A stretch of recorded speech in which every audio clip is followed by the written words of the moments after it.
بسم اللہ الرحمن الرحیم۔ سفر ہدایت میں آپ سب کو خوش آمدید۔ ناظرین و سامعین، آپ کو یاد ہوگا کل سفر ہدایت میں ہم حضرت ابوبکر صدیق رضی اللہ تعالیٰ عنہ کے پہلے خطبے کے نکات پر بحث کر رہے تھے اور حضرت ابوبکر رضی اللہ تعالیٰ عنہ کے انداز خلافت کے بارے میں کچھ باتیں عرض کی گئیں، اور یہ اس تناظر میں ہے کہ ہماری نئی حکومت آ رہی ہے، حالات کروٹ لے رہے ہیں، تو اس تذکرے اور اس تناظر میں ہم حضرت ابوبکر رضی اللہ تعالیٰ عنہ کی پہلی خلافت کا ذکر کر رہے ہیں تاکہ ہمارے سامنے رہے کہ اس امت کا سفر کہاں سے شروع ہوا تھا اور آج ہم کہاں کھڑے ہیں، ہمیں کن راہوں پہ چلنا ہے، ہمارے لیے اسوہ حسنہ، ہمارے لیے رول ماڈل وہ کیا ہے۔ یہ حضرت ابوبکر رضی اللہ تعالیٰ عنہ کی خلافت، ایک امتی کی خلافت کیسی ہونی چاہیے، یہ ذکر ہے حضرت ابوبکر رضی اللہ تعالیٰ عنہ کی خلافت کا۔ حضرت ابوبکر رضی اللہ تعالیٰ عنہ کے انداز خلافت میں جہاں جذبہ خدمت وہ نمایاں طور پہ سامنے آتا ہے، وہاں بہت بڑا ایک عنصر اور ایک ان کی خلافت کی اساس وہ دیانت پر مبنی نظر آتی ہے۔ اپنے پورے دور خلافت میں ایک احساس ہے جو ان کے فکر و عمل پر چھایا ہوا ہے، وہ احساس ہے امانت اور دیانت کا۔ حکومت کو، خلافت کو، اس منصب کو وہ اپنی ملکیت نہیں سمجھتے، ان اختیارات کو اپنی ملکیت نہیں سمجھتے، بلکہ اس احساس سے اپنے اختیار کو استعمال کرتے ہیں کہ یہ اللہ کی طرف سے، عوام کی طرف سے میرے پاس ایک امانت ہے اور میں اس میں دیانت کے ساتھ اس اختیار کو استعمال کرنے کا ذمہ دار ہوں۔ ہمارے اس دور میں ایک بڑا فتنہ ہے اور وہ فتنہ ہے سوشل سٹیٹس کا، ایک لائف سٹینڈرڈ، ہمارا معیار زندگی وہ کیسا ہونا چاہیے۔ اس معیار زندگی کو بہتر سے بہتر کرنے کے لیے ایک کشمکش، ایک خلش ہے جو ہم سب میں وہ پائی جاتی ہے۔ ایک دوسرے کو دیکھ کر اس سے آگے بڑھنے کی کوشش، اس کی وجہ سے زندگی تلخ اور اجیرن ہو جاتی ہے، لیکن اس فتنے میں ہم مبتلا ہیں۔ حضرت ابوبکر رضی اللہ تعالیٰ عنہ نے خود اپنے عمل سے امت کے سامنے جو معیار رکھا، اس سے یہ فتنہ اگر اس کو اپنایا جائے تو یہ فتنہ ختم ہو سکتا ہے۔ حضرت ابوبکر رضی اللہ تعالیٰ عنہ ایک خوشحال فرد تھے، بزنس مین تھے، اسلام سے پہلے دولت مند اور صاحب ثروت شخصیت تھے۔ ان کے سوانح نگار لکھتے ہیں کہ جب انہوں نے اسلام قبول کیا تو 40,000 درہم ان کا کیپٹل تھا۔ اسلام قبول کرنے کے بعد اسلام کی راہ میں، اللہ کی راہ میں اپنی دولت صرف کرتے رہے۔ ہجرت ہوتی ہے تو 5,000 درہم لے کر حضور اکرم صلی اللہ علیہ وآلہ وسلم کی رفاقت میں چلتے ہیں۔ مدینہ طیبہ پہنچ کر خرچ کرتے رہے اور اپنا بزنس کرتے رہے، کپڑے کا کاروبار کرتے تھے۔ خلیفہ بنے تو اگلے ہی دن اپنی ذاتی ضرورتوں کے لیے، گھر بار کے لیے وہی کپڑے کے تھان کندھے پر رکھے ہیں اور بازار جا رہے ہیں، کام کاج کر رہے ہیں۔ اس زمانے میں جرائم اور مقدمات کی نوعیت یہ نہیں تھی جو آج کل ہے، لیکن بہرحال عوام کی اور امت کی ایک ذمہ داری ہے۔ اب کوئی مقدمہ وہ سامنے آتا ہے، حضرت ابوبکر کا پتہ کرتے ہیں، معلوم یہ ہوا وہ تو بازار تشریف لے گئے، فلاں وقت آئیں گے۔ اب اس سے کچھ دشواریاں پیدا ہوئیں۔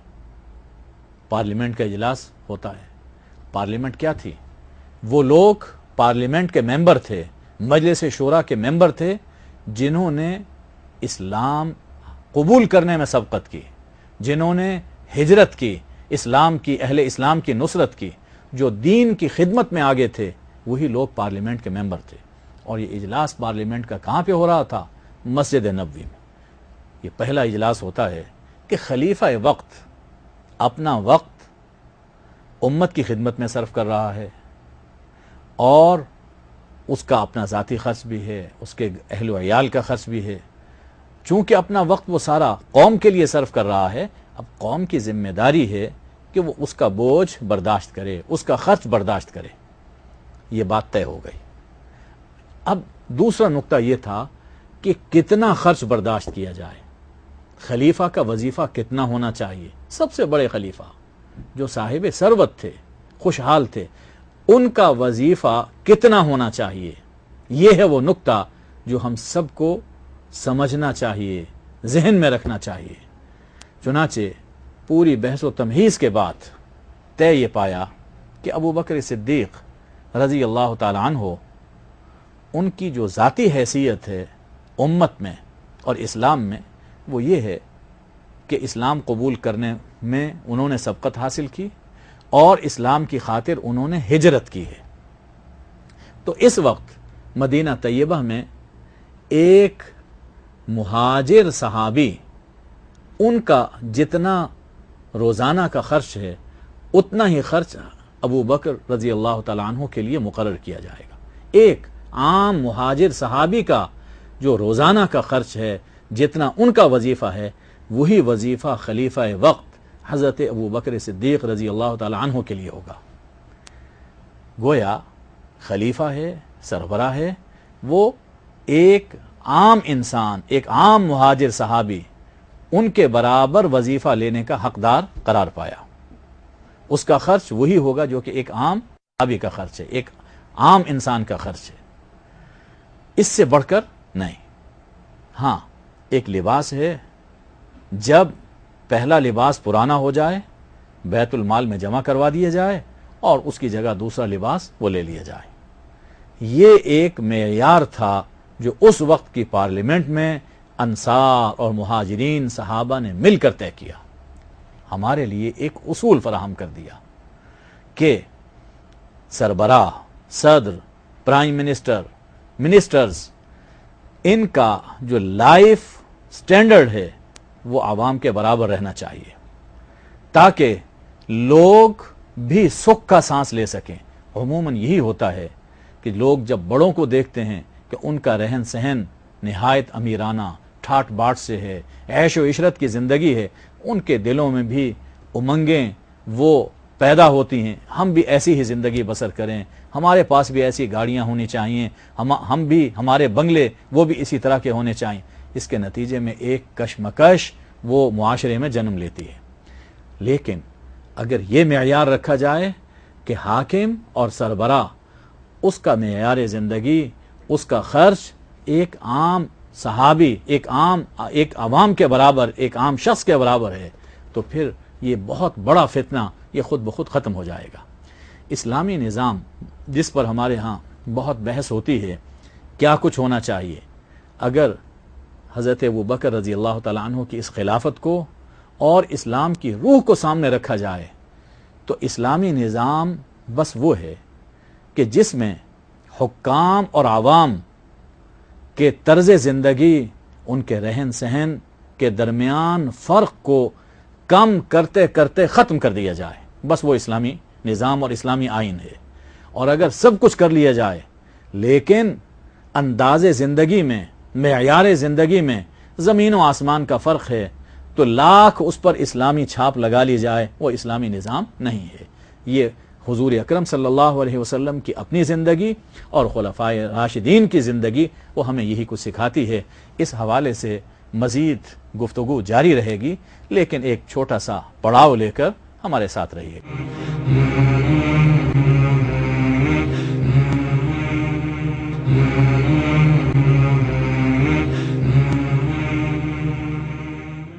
بسم اللہ الرحمن الرحیم۔ سفر ہدایت میں آپ کو خوش آمدید۔ ہمارا سفر پھر شروع ہوتا ہے۔ آپ کو یاد ہوگا کہ وقفے سے پہلے ہم حضرت ابوبکر صدیق رضی اللہ تعالیٰ عنہ کے انداز خلافت کے بارے میں بات کر رہے تھے، اور گفتگو یہ ہو رہی تھی کہ حضرت ابوبکر کی شخصیت پر اور ان کے انداز خلافت پر ہمیں دیانت اور امانت کی چھاپ نظر آتی ہے۔ وظیفہ مقرر ہو گیا، اور ایک عام شخص کے برابر، ایک عام شہری کے برابر حضرت ابوبکر خلیفہ وقت کا وظیفہ تھا۔ جیسا گھروں میں ہوتا ہے، فرمائشیں ہوتی ہیں گھر والوں کی۔ ایک دن حضرت ابوبکر رضی اللہ تعالیٰ عنہ کی اہلیہ محترمہ اسماء بنت عمیس رضی اللہ عنہا نے فرمائش کی، بہت دن ہو گئے ہم نے کوئی سویٹ ڈش نہیں چکھی، اگر آپ اجازت دیں تو یہ جو ہمیں روزینہ ملتا ہے، الاؤنس ملتا ہے، اس سے میں کچھ تھوڑی تھوڑی سیونگ کر لوں اور بنا لوں۔ فرمایا کوئی حرج نہیں ہے۔ چند دنوں کے بعد دسترخوان پر ایک سویٹ ڈش نظر آئی۔ پوچھا، فرمایا کہ آپ نے کہا تھا تو اس طرح میں نے یہ سویٹ ڈش بنائی ہے۔ فرمایا ٹھیک ہے۔ بیت المال کے نگران کو بلایا اور فرمایا کہ میرے وظیفے میں، ہمارے گھر کے وظیفے میں اتنا کم کر دیا جائے، ابو بکر کا خرچ، ابو بکر کا گزارا اس سے کم میں بھی ہو سکتا ہے۔ یہ ہے معیار جو ابو بکر صدیق رضی اللہ تعالی عنہ نے ہمارے لیے فراہم کیا۔ اس کے ساتھ احتیاط کتنی تھی۔ ایک مرتبہ ان کا خادم، غلام ان کے لیے کھانا لے آیا اور انہوں نے کھانا کھا لیا۔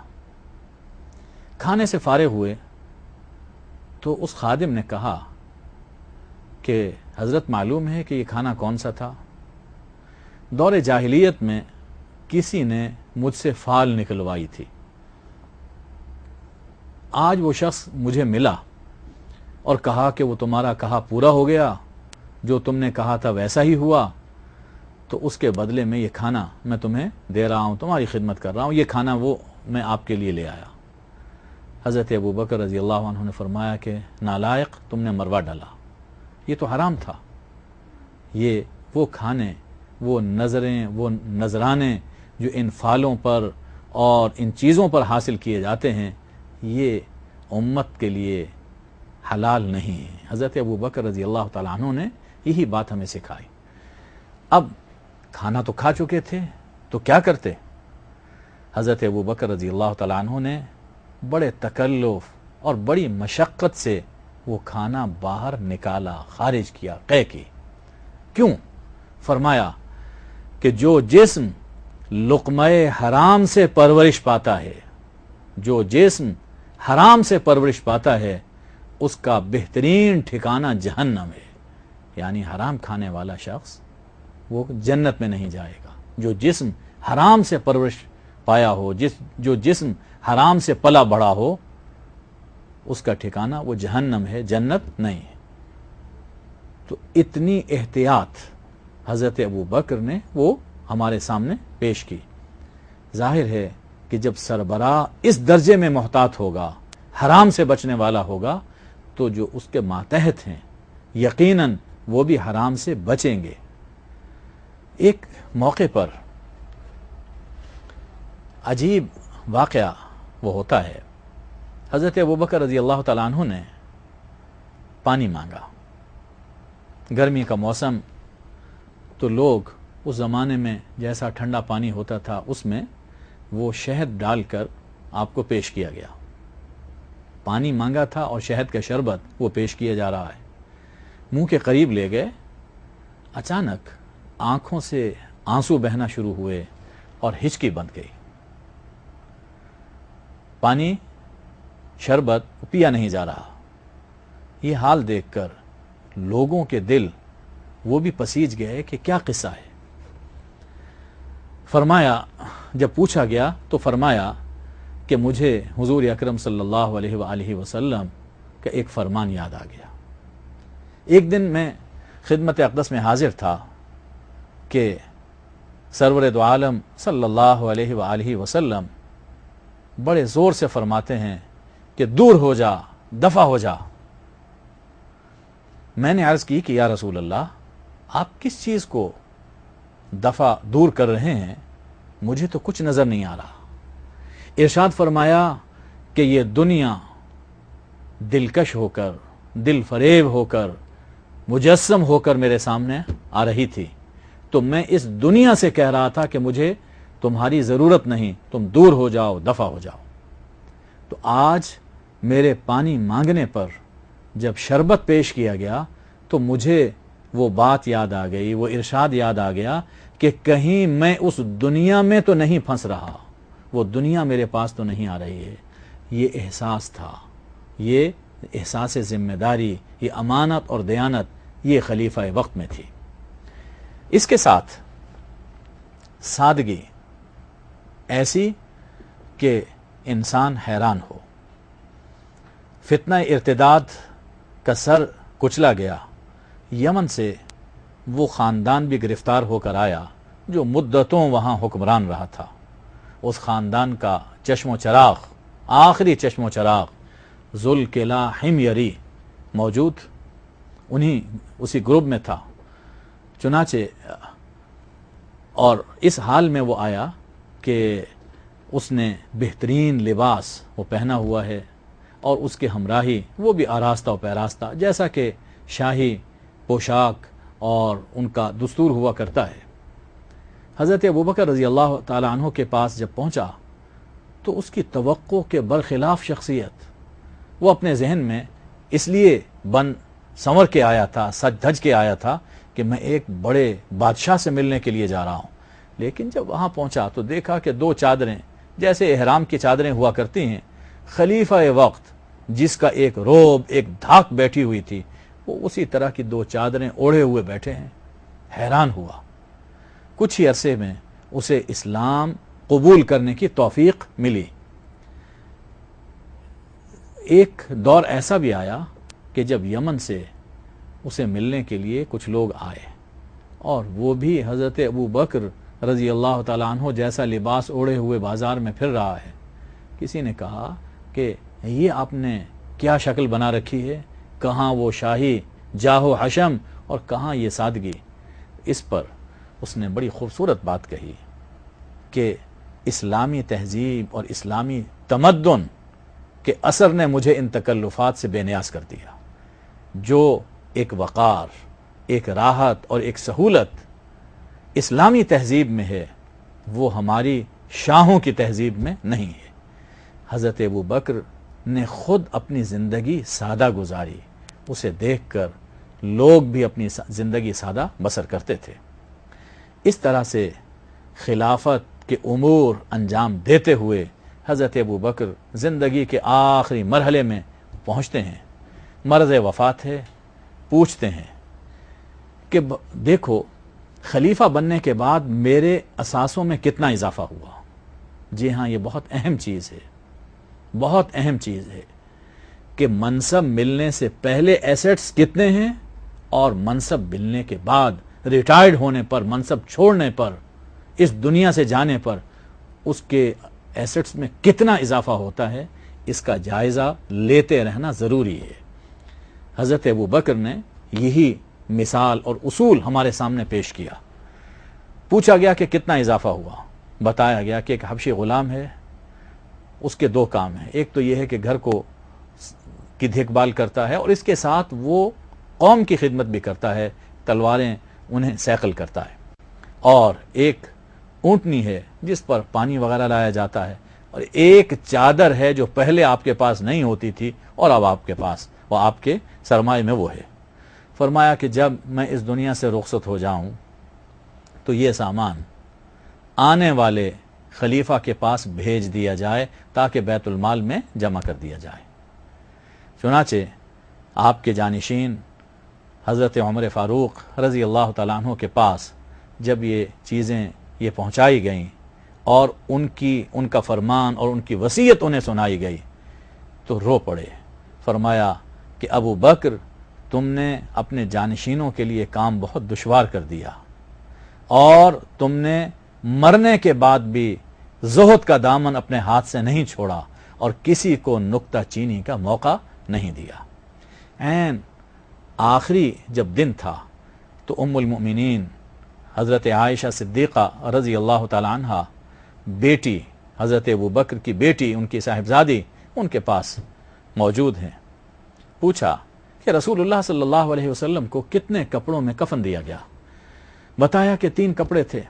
فرمایا کہ یہ 2 چادریں جو اس وقت میرے جسم پر ہیں یہ لے لی جائیں اور 1 چادر اور لے لی جائے، انہیں دھو کر مجھے انہی کپڑوں میں کفن دے دیا جائے۔